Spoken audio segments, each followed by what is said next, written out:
In other business news, a new publication focused on country risk has revealed that South Africa has demonstrated resilience to global shocks. As a result, the first edition of the Allianz Trade Country Risk Atlas has also upgraded the country's risk rating. Senior economist at Allianz Trade Luca Moneta speaks to us now for further on these developments. Thank you so much for your time, Luca. Let's start here. What bode well for South Africa this time around?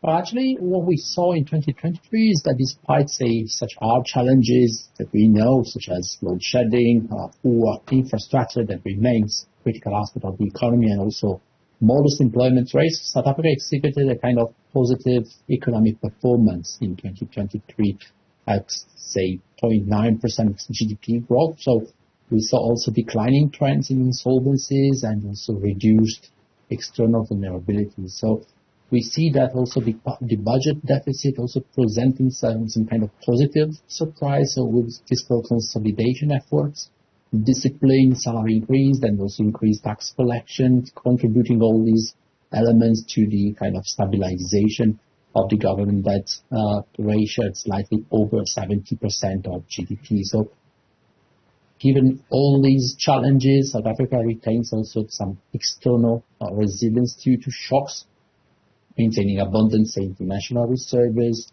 that cover now around 6 months of imports, a flexible exchange rate, which is again rather an exception, and limited external debt in foreign currency. So all these aspects tend to point towards a kind of mid to long-term positive prospects for the country.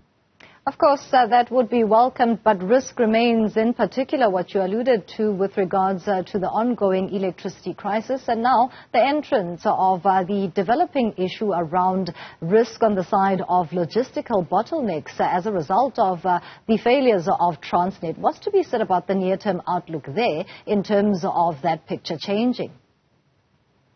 For sure, critical infrastructure blackouts and supply chain disruption ranked first and third among the South Africa's risks in the rankings that we ask local businesses and stakeholders to compile each year.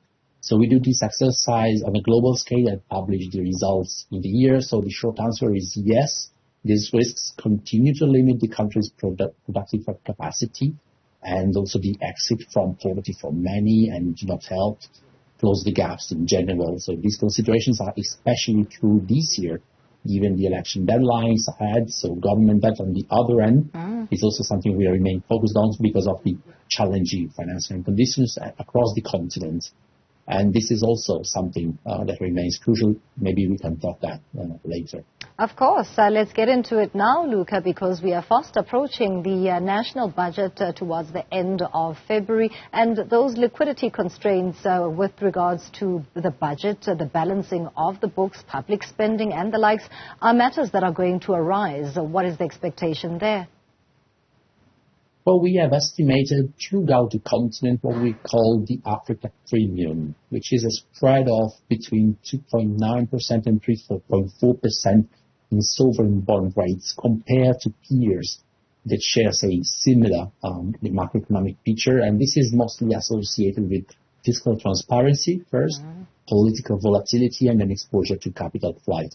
These concerns, I'd say, that are less present when looking at South Africa, where actually the portion of external debt, again, on total debt has decreased in recent years. The financial market remains much more sophisticated, and the institutional framework for now is perceived to be more stable. So these aspects remain the focus of attention, but I'd say with a slight optimistic tone. As a parting shot, you mentioned the political trajectory in an election year. That also we need to take a very serious look at in conjunction with the economic developments in the country.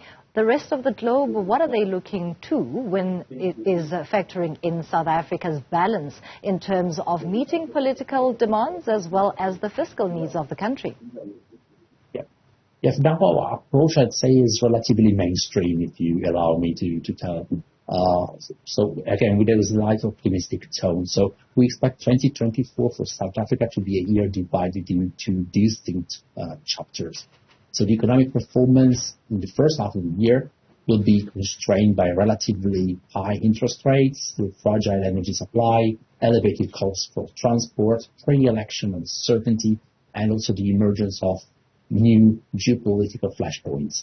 The second half of the year will benefit from some monetary easing on one side, slight improvement in electricity and logistics, and that will stimulate economic activity as well as a likely increase in political certainty depending on the precise outcome of the elections, of course, while, of course, the geopolitical environment will remain tense for a while and volatile.